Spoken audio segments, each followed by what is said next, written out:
हाँ जी बच्चों, तो फाइनली हम आ चुके हैं हमारे पहले चैप्टर के साथ, जो 7 दिन 7 वीडियोस की बात करी गई थी। तो उसमें आज हमारा पहला चैप्टर है इस रैपिड फायर राउंड के अंदर। इन 7 दिनों के लिए पहला चैप्टर है मैथमेटिक्स के साथ। हमारी एनसीईआरटी की बात करें तो एनसीईआरटी में नाम लिखा गया है सम एप्लीकेशंस ऑफ ट्रिग्नोमेट्री। और अगर रेफरेंस बुक्स की बात करें तो कोई भी रेफरेंस बुक आप उठा सकते हो, उसमें लिखा गया है हाइट्स एंड डिस्टेंसेस। तो सर अब पढ़ाने क्या वाले हो बच्चों? देखो, मैं आप लोगों को बेसिकली एनसीईआरटी के सारे क्वेश्चन सॉल्व करवाने वाला हूं, बट इस तरीके से कि आप किसी भी रेफरेंस बुक का कोई भी क्वेश्चन सॉल्व कर पाओगे। बट फिर भी इस लेक्चर के एंड में ये जो एनसीईआरटी से हम क्वेश्चंस करने वाले हैं, उस लेक्चर के एंड में, एनसीईआरटी के एंड पे मैं आपके लिए एक शीट छोड़ कर जाऊंगा जिस पे वो सारे क्वेश्चंस होंगे जो पिछले 8-10 सालों में आए हैं। तो प्लीज उन सारे क्वेश्चंस को जानने के लिए, उनको सॉल्व करने के लिए हमारे साथ बने रहिए। और हम ज्यादा टाइम वेस्ट ना करते हुए हमारे आज के लेक्चर की शुरुआत करते हैं। तो हमारे आज के लेक्चर का नाम है सम एप्लीकेशंस ऑफ ट्रिग्नोमेट्री। तो बात वहीं से शुरू करते हैं कि आज आप ट्रिग्नोमेट्री की क्या करने वाले हो? एप्लीकेशंस। एप्लीकेशंस मींस कि ट्रिग्नोमेट्री कहां पे अप्लाई होता है और कैसे अप्लाई होता है। तो छोटी छोटी बातें मैं आप लोगों के साथ डिस्कस करूंगा, पर उससे पहले थोड़ा सा हम लोग चैप्टर 8 के बारे में जान लें। ये हमारा चैप्टर 9 है और चैप्टर 8 एनसीईआरटी के अंदर सिर्फ और सिर्फ ट्रिग्नोमेट्री नाम से है। सॉरी। तो देखिए जरा, उस चैप्टर 8 में सर हमने क्या सीखा था, थोड़ा सा रिकैप और फिर शुरू करेंगे हमारा आज का चैप्टर। तो देखिए जरा सर, उस चैप्टर में सबसे पहले हमने यह सीखा था कि ट्रिग्नोमेट्री जो है वो सिर्फ और सिर्फ राइट एंगल ट्रायंगल पे ही एप्लीकेबल होती है। अगर 90 डिग्री का एंगल किसी ट्रायंगल में नहीं है तो एप्लीकेबल नहीं होगी हमारी ट्रिग्नोमेट्री। तो चलिए शुरू करते हैं और आगे। तो देखो बच्चों, ऐसे ही मैं जानबूझकर 2 ट्रायंगल्स बना रहा हूं। राइट? तो देखो जरा, अगर ये 90 डिग्री का है तो सबको पता है 90 के सामने वाली side hypotenuse as usual, that's fine. देखिए सर एक बेस होता है और एक होता है परपेंडिकुलर। अब ये वाली मर्जी हम अपनी मर्जी नहीं चला सकते हैं in the case of trigonometry, क्योंकि ट्रिग्नोमेट्री में मर्जी चलने वाली है उस एंगल की, उस थीटा की, जो किसके साथ होगा? उन 6 ट्रिग्नोमेट्रिक रेशियोज के साथ। ये आपने फॉर श्योर पढ़ी होंगी लेसन 8 में। जिसने नहीं पढ़ी प्लीज पहले वो वाली वीडियो देख के आए। तो चलिए जी, इसी की बात करते हैं। लेसन 8 के अंदर आपने ये जरूर कंसेप्ट पढ़ा होगा, पंडित बद्री प्रसाद हर हर बोले सोना चांदी तोले, चांदी सोना चांदी। तो सर ये क्या हुआ? देखो बच्चों, ये जो है ऊपर वाले ये तो आपके नॉर्मल यही है, perpendicular base, perpendicular base, hypotenuse, hypotenuse, right? और ये जो 6 होने वाली हैं, ये हैं आपकी 6T ratios, mean the trigonometric ratios. तो देखिए क्या है ये। पहली होती है साइन, ये हमने सर तब पढ़ा था। दूसरी कोसाइन, तीसरी टेंजेंट और ये टेंजेंट सर्कल वाला तो बिल्कुल नहीं है, ये टेंजेंट ट्रिग्नोमेट्री का tan है। तो आगे चलते हैं। Then we have sir cosecant, secant and cot. अब बहुत सारे बच्चों को प्रॉब्लम ये भी होगी कि सर तब तो हमें सिर्फ यही समझ आया था, बट इसको अप्लाई कैसे करना है ये पता नहीं चल पाया। तो अप्लाई कैसे करना है, लेट्स फाइंड आउट। देखिए प्लीज, यहां पे आपको याद होगा ये आपकी जितनी भी ट्रिग्नोमेट्रिक रेशियोज हैं, means basically we have 6 T ratios, right. तो ये जो 6 की 6 T रेशियोज हैं, इनके साथ सर कोई ना कोई एंगल लगा ही रहता था, थीटा, एनी एंगल। यस बच्चों। और सर वो जो एंगल होता था ना, वो इस 90 को छोड़कर इन दोनों में से कोई भी एक्यूट एंगल हो सकता है। मान लो इस केस में ये थीटा है, दिस इज द थीटा। तो प्रॉपर सीखना है बच्चों, चाहे किसी को 8th चैप्टर नहीं भी आता, नो प्रॉब्लम, बट हम बेसिक्स ही इतने अच्छे से करेंगे कि आप उसको इसमें अपने आप इन्वॉल्व कर लोगे। तो देखिए ये थीटा, अब देखो theta can be this as well. जो थीटा वहां पे लगा है ना बच्चों, वो थीटा इस स्टैंडर्ड एंगल यानी कि 90 डिग्री को छोड़कर इन दोनों एक्यूट एंगल्स में से कोई भी हो सकता है। तो मैंने जिसको यूज करा, पहले को ट्राइंगल के अंदर एंगल बी बोलो, if it is like this ABC, और दूसरे में मैंने यूज करा A को। अंडरस्टूड। अब ट्रिग्नोमेट्री का एक बेसिक रूल है कि जो थीटा होगा उसी के सामने वाली साइड हमेशा क्या होगी, परपेंडिकुलर। आई रिपीट, जैसे ये थीटा है, तो अब मेरी मजबूरी है या ट्रिग्नोमेट्री का रूल है कि परपेंडिकुलर कौन सी साइड होगी, BC होगी। तो बची हुई साइड क्या होगी, बेस। आई होप ये वाली बात सर अब समझ आ गई। तो चलिए जी, अगर ये बातें समझ आती हैं कि थीटा के सामने परपेंडिकुलर एक बेस और एक हाइपोटेन्यूज, तो वो यूज भी समझ आएगा। तो चलिए यहां पे उसी की बात कर लेते हैं। देखो बच्चों, मान लो ये मेरे पास एक ट्राइंगल है जिसको मैंने नाम दिया ABC। ये थीटा है, सॉरी 90 है। तो ये रहा मेरा एंगल थीटा। अब आपको ऑलरेडी पता है 90 के सामने होगा हाइपोटेन्यूज और थीटा के बिल्कुल सामने होगा परपेंडिकुलर, और बची हुई साइड होगी बेस। तो अब देखिए, मान लो हाइपोटेन्यूज है 5, परपेंडिकुलर है 3, और जो बेस है लेट इट बी, बोल लो आप 4। बेस कितना ले लिया, 4। तो देखो बच्चों, अगर आपको 8th चैप्टर नहीं आता तो उसके बिना ये ट्रिग्नोमेट्री नहीं आने वाले हैं। तो मैंने शुरू ही 8th चैप्टर के बेसिक से करा। तो 8th चैप्टर की पहली बात सर, कि जो ट्रिग्नोमेट्री लगती है वो सिर्फ कौन से ट्रायंगल पे लगती है, 90 डिग्री। और जो थीटा गिवन होगा उस थीटा के हमेशा सामने वाली साइड ही क्या होगी, परपेंडिकुलर। उसके बाद 8th चैप्टर के अंदर हमारे पास ये बेसिक्स है।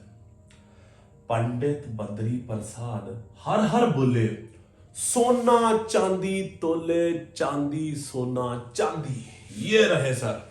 और इसके ऊपर वाले जो हैं they are suppose to be perpendicular base, perpendicular hypotenuse and base. और नीचे वाली है हमारी 6 टी रेशोस यानी कि ट्रिग्नोमेट्रिक रेशोस।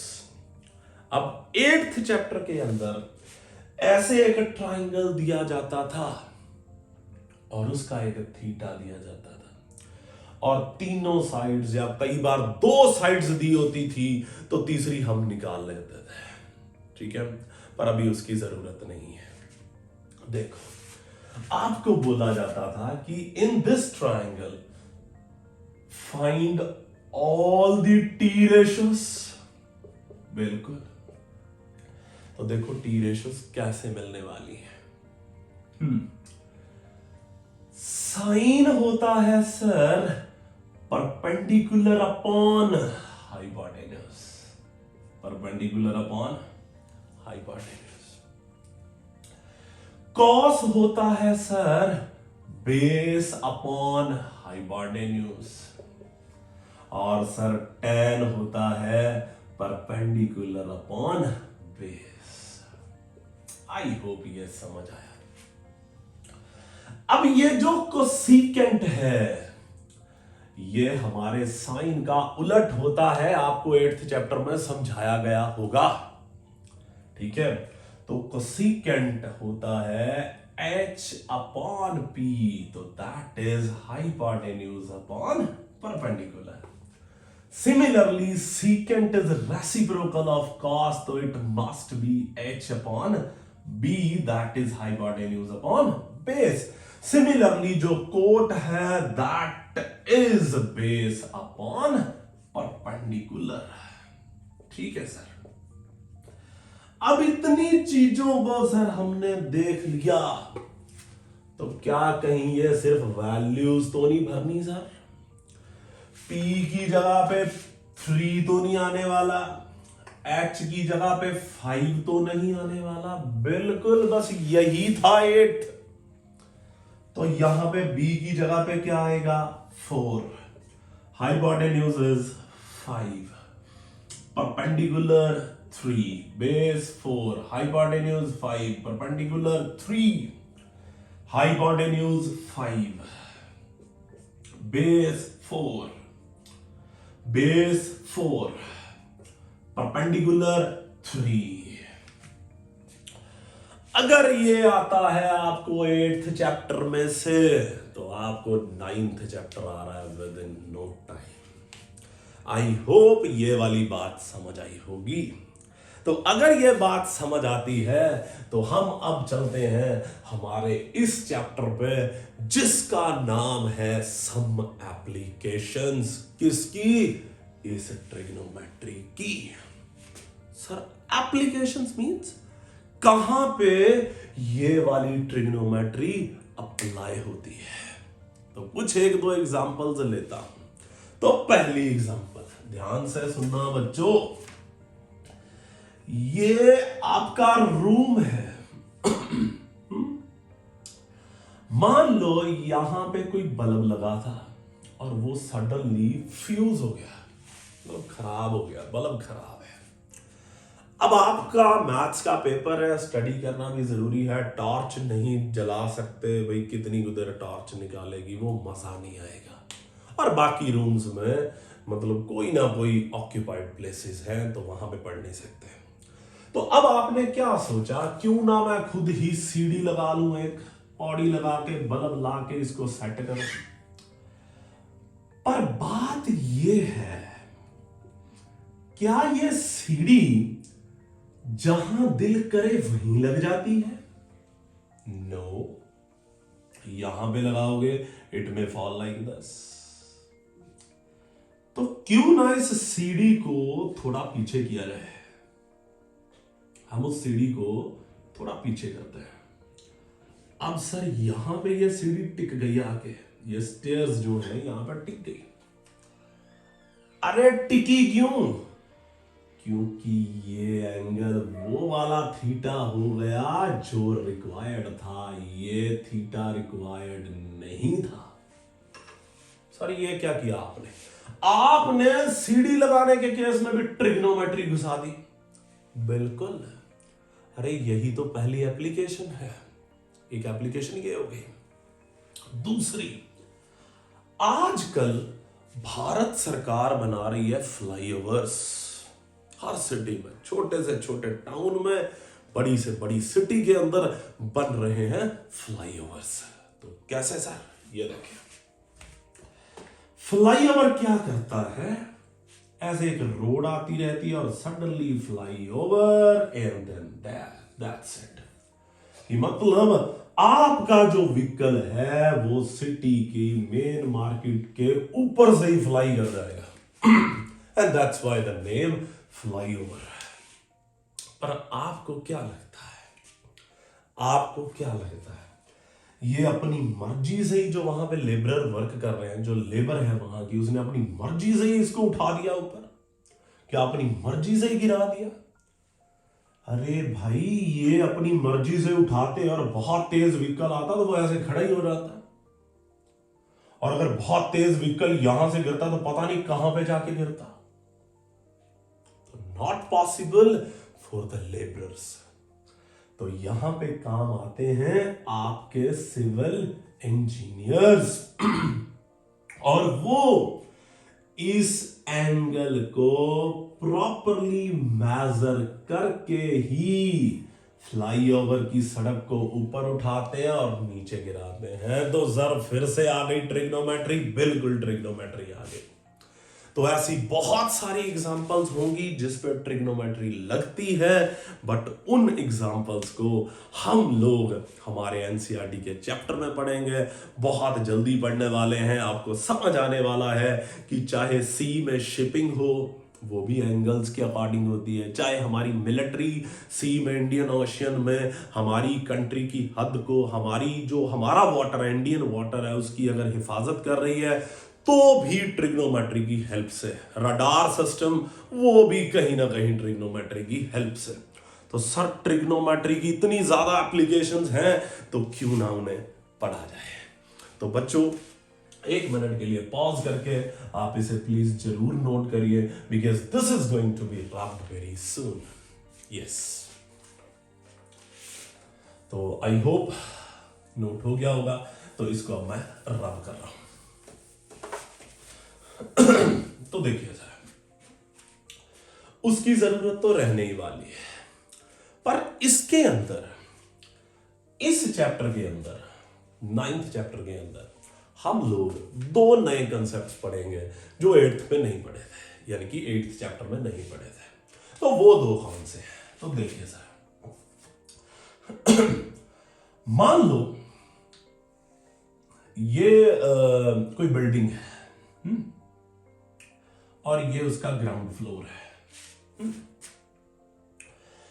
तो मान लो एक बंदा यहां पे खड़ा है, ये उसकी आईज है। मैं पहले ही बता दूं, मैं उसकी आईज की बात कर रहा हूं, ठीक है। उसका कोई फ्रेंड है, उससे फाइट करके ना बिल्डिंग के टॉप पे चला गया। अब ये जो बंदा है अपने दोस्त को बड़ी गंदी नजरों से देख रहा है। अरे गंदी नजरों से मतलब बड़ी गुस्से वाली नजरों से देख रहा है, ठीक है। तो ये जो लाइन होती है ना, जब आप किसी को देखते हो, मतलब आपकी आंख जिसको आप देख रहे हो वहां से सीधी लाइन आंख तक खींच दो, this line is called line of site. Site मतलब देखने की लाइन है, अंडरस्टूड। आगे चलते हैं। अगर दूसरी बात करें, अगर वो बंदा यहां पे खड़ा होकर बिल्कुल स्ट्रेट देखेगा तो ये जो लाइन है ना, ये लाइन बिल्कुल हॉरिजॉन्टली, तो this is called horizontal line, और इन सम बुक्स दे राइट ओनली हॉरिजॉन्टल, अंडरस्टूड। तो ये हॉरिजॉन्टल हो गया। अब देखो, थोड़ी देर बाद ये उसको पकड़ने के लिए ऊपर गया, ऊपर गया। अब वही सेकंड केस। तो सेकंड केस कैसे? ये बंदा यहां पे आ गया, पर इसका दोस्त है ना, वो इतना शरारती था, कहीं से होते हुए वो नीचे आ गया, है ना। तो अब उसने देखा तो नीचे देखा तो अब ये वाली लाइन कौन सी हो गई? अभी भी सर ये उसकी आंखों से ही सीधी लाइन आ रही है। So this is again line of site. Sir ये कौन सी लाइन है? Line of site. कहते हैं ना कि मुझे वो इसलिए नहीं नजर आ रहा क्योंकि वो मेरी लाइन ऑफ साइट में कोई और आ गया है। तो लाइन ऑफ साइट, अगर मैं तुम लोगों को डायरेक्टली देख रहा हूं तो अगर सामने कोई चीज आ गई तो I can't see you people. That's it, very simple, line of site. तो अब अगर टॉप की बात करें तो I think this is a common sense around. ये क्या होने वाला है? Horizontal. This is horizontal line और सिंपली हॉरिजॉन्टल डायरेक्शन। क्लियर? ये वाला एंगल जो हॉरिजॉन्टल और लाइन ऑफ साइट के बीच में बनता है but below the horizontal line, this angle is represented with theta and this angle is known as angle of elevation. What do you call it as? Angle of elevation. I hope this is clear. तो मैं दोबारा फिर बता दूं, angle of elevation क्या है? जब आप ऊपर देख रहे हो तो ये वाला angle, this is angle of elevation. Understood? Clear? Cricket की भाषा में जरूर कमेंटेटर को सुना होगा, जब कोई बैट्समैन हिट करता है तो बाउंड्री पे कैच हो जाता है, वो कहता है बॉल को एलिवेशन नहीं मिला, मतलब एंगल ऑफ एलिवेशन छोटा था, तो बॉल आपकी ऐसे ट्रेवल करी और फिल्टर तक पहुंच गई। अगर एंगल ऑफ एलिवेशन ज्यादा होता तो बॉल ऐसे ट्रेवल करती और कहीं दूर गिरती। तो this is all about angle of elevation. I repeat, horizontal line और लाइन ऑफ साइट के बीच में बनने वाले एंगल को क्या बोला जाता है? और that is angle of elevation. But ये एंगल हमेशा लाइन ऑफ साइट से नीचे बनेगा। अब दूसरी तरफ ये वाला एंगल, इसको मैं फाई से रिप्रेजेंट कर रहा हूं। This is called angle of depression. अरे डिप्रेस डाउन, यहां से नीचे। तो फिर से हॉरिजॉन्टल और लाइन ऑफ साइट के बीच में बनने वाले एंगल को क्या बोला जाता है? Angle of depression. बट वो एंगल जो होगा वो इस हॉरिजॉन्टल लाइन से नीचे होगा। आई होप 2 पॉइंट्स बिल्कुल क्लियर हुए होंगे और वो 8th का चैप्टर तो बिल्कुल क्लियर हो गया होगा। अंडरस्टूड? वो जो 8th चैप्टर का जो भी कॉन्सेप्ट था, अगर वो समझ आता है, ये समझ आता है, एप्लीकेशंस कैसी होती हैं वो समझ आता है, तो हम आज का चैप्टर शुरू कर रहे हैं। बट बिफोर दैट, एक 8th चैप्टर के अंदर आपने ट्रिग्नोमेट्री का स्टैंडर्ड एंगल्स के लिए एक टेबल बनाया होगा, ठीक है? तो प्लीज इस चैप्टर में हम उसे रीमेक नहीं करेंगे, वो सिर्फ उस चैप्टर के अंदर है, ठीक है? तो जिसको नहीं बनाना आता वो नीचे कमेंट कर सकता है, तो फॉर श्योर उसके लिए एक वीडियो बना देंगे। अगर बनाना आता है तो इट्स वेल एंड गुड, ठीक है जी? तो बिना टाइम वेस्ट करे हम लोग हमारे चैप्टर की शुरुआत करते हैं। एनसीईआरटी एक्सरसाइज, एनसीईआरटी एक्सरसाइज जो होगी दैट इज 9th। तो सारे ट्रिग्नोमेट्री के क्वेश्चंस चैप्टर 9 के रिलेटेड इसमें होंगे। और जब चैप्टर के एंड में अगर सच्ची में मजा आया हो तो जरूर सब्सक्राइब करना, कमेंट करना, शेयर करना, लाइक करना। बट अगर फील गुड फैक्टर हुआ हो सिर्फ तभी, अदरवाइज इट्स ओके। तो देखिए जरा, तो एनसीईआरटी एक्सरसाइज 9th है हमारे पास, इसके अंदर एक ही एक्सरसाइज है तो एक ही रहेगी। तो चलिए जी उसका पहला क्वेश्चन सीखने की कोशिश करते हैं। तो देखो जरा, ठीक है? तो जो पहला क्वेश्चन है मेरे पास दैट इज ओके।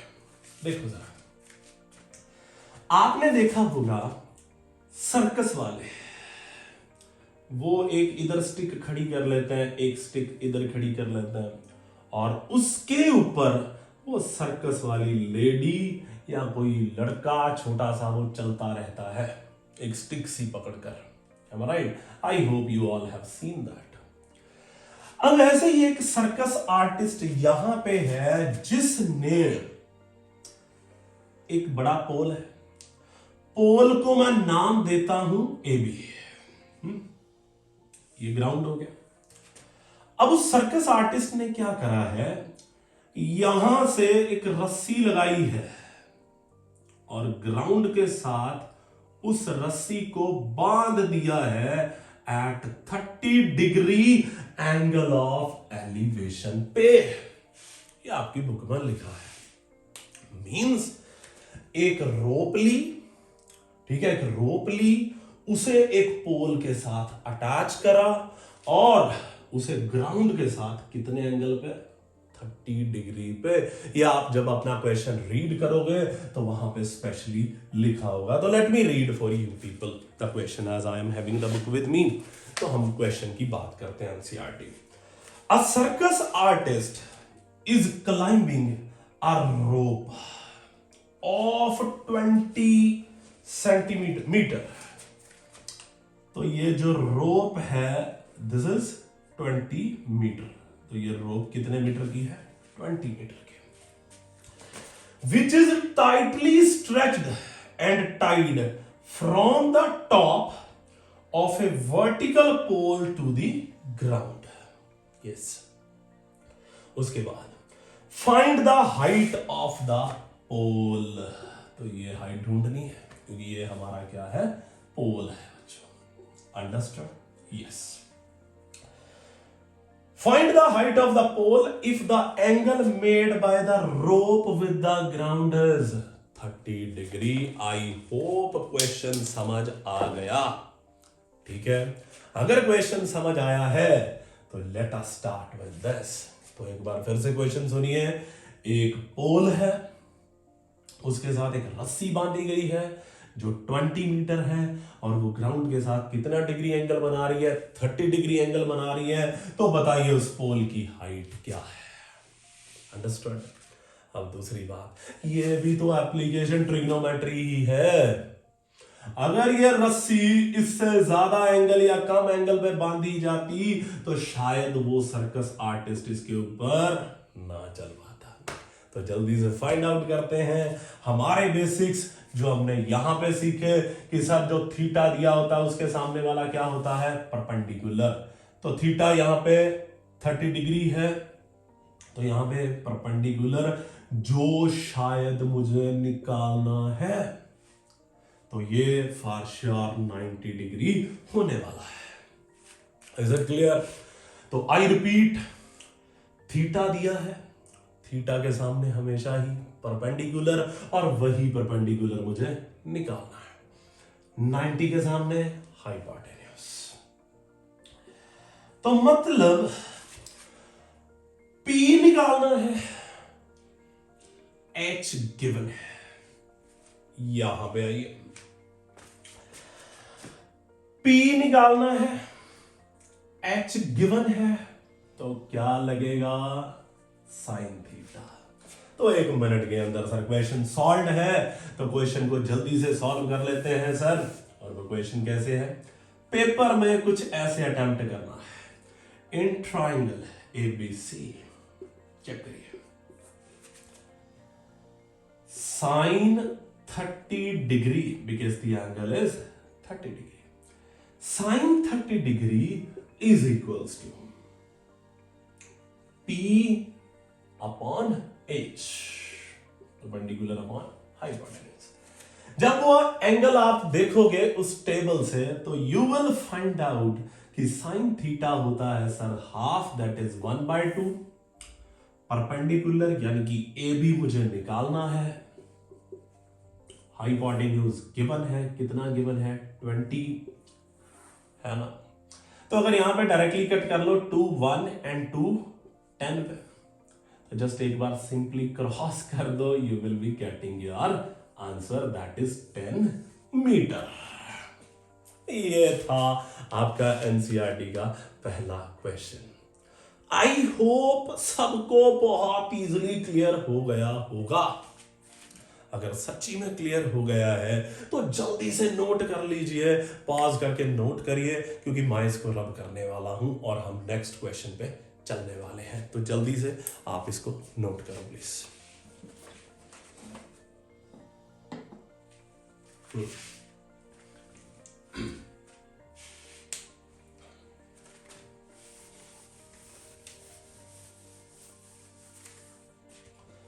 तो देखते हैं हमारा नेक्स्ट क्वेश्चन जो है, हमारे पास जो नेक्स्ट क्वेश्चन है उसकी स्टेटमेंट को रीड करते हैं और उस नेक्स्ट क्वेश्चन को करने की कोशिश करते हैं। तो मैं आपकी एनसीईआरटी बुक फॉलो कर रहा हूं सिंपल, तो आप भी प्लीज इसी बुक को फॉलो करने की कोशिश करना।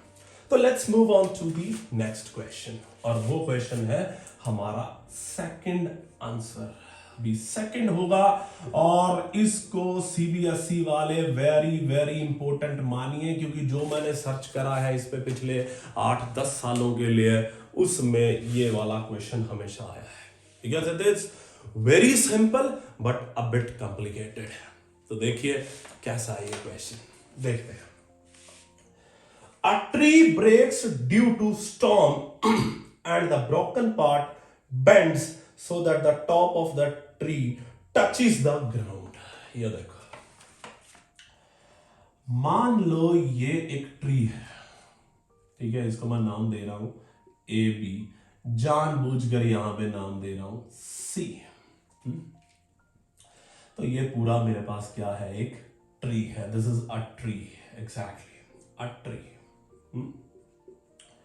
अब तूफान आया, ट्री यहां से ब्रेक कर गया और ये पार्ट ऐसे गिर गया। मतलब आफ्टर स्टॉर्म क्या हुआ, बीसी यहीं पे रह गया, ऊपर वाला पोर्शन नीचे ग्राउंड के साथ लग गया, ए आ गया ग्राउंड पर, और ए ने ग्राउंड के साथ कितने डिग्री का एंगल बनाया, 30 डिग्री। कितने डिग्री, 30 डिग्री का एंगल बना लिया विद द ग्राउंड। तो देखते हैं, the distance between the foot of the tree, यहां से डिस्टेंस, और जहां पे टॉप टच करा है ये वाला डिस्टेंस है 8 मीटर। तो आपसे पूछा गया है find the height of the tree. तो देखिए क्वेश्चन फिर से आसान है, मजा आ रहा होगा अब तक के लेक्चर में, ये मुझे पता है। तो प्लीज जल्दी से कमेंट कर दीजिए, वाकई अच्छा लग रहा है, लाइक कर दीजिए और सब्सक्राइब कर लो, और जल्दी से शेयर कर लो अपने फ्रेंड्स के साथ, ताकि वो भी मैथ्स के इस चैप्टर को बड़े बखूबी समझ सके। तो देखिए दोबारा फिर, एक बड़ा ट्री यहां से टूटा, जो टॉप है वो बिल्कुल ग्राउंड पे टच हुआ, ग्राउंड के साथ कितने डिग्री का एंगल बनाया, 30 डिग्री का एंगल बनाया सर। ठीक है, आपसे पूछा गया है find the height of the tree. अब प्रॉब्लम बताए क्या है, ज्यादातर बच्चे सिर्फ यही हाइट निकाल के बस कर देते हैं। Here it is the problem. अरे भाई ट्री की हाइट ये सारी है ए बी मतलब आपको एसी भी ढूंढना पड़ेगा, अंडरस्टैंड, आपको ये भी ढूंढना पड़ेगा, दैट इज बेस। तो चलिए जी जल्दी जल्दी इस क्वेश्चन को कर लेते हैं। तो मैं शुरुआत करता हूं, पहले हम बीसी निकालते हैं।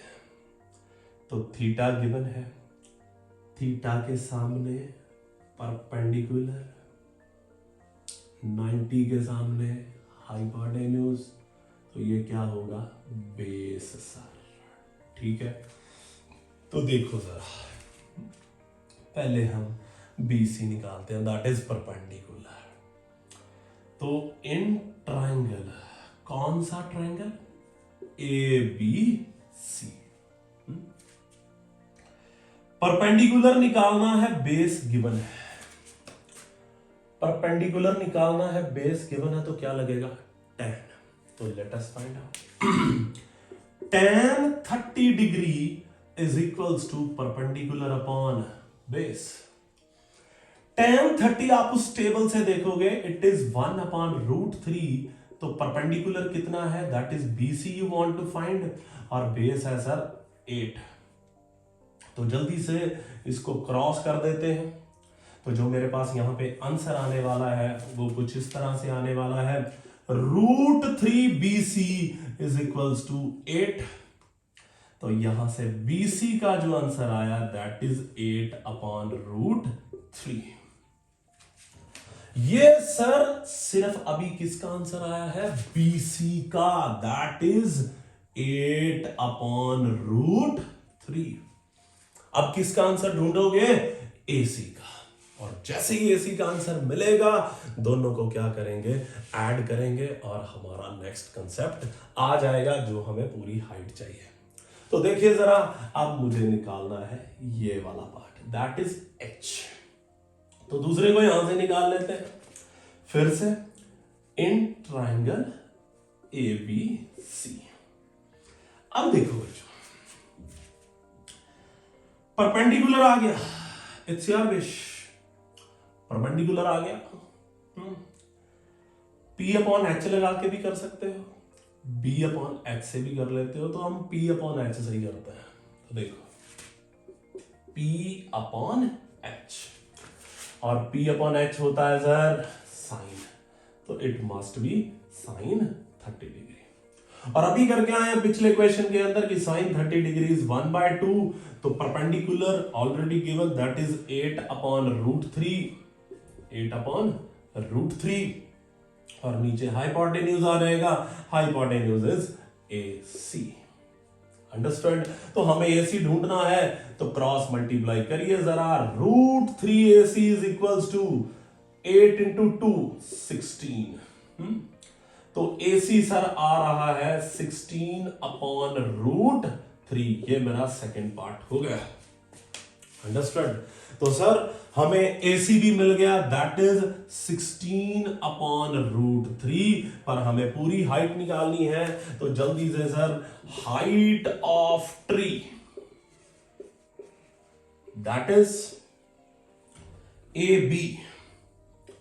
तो AB is equals to 16/√3 plus 8/√3।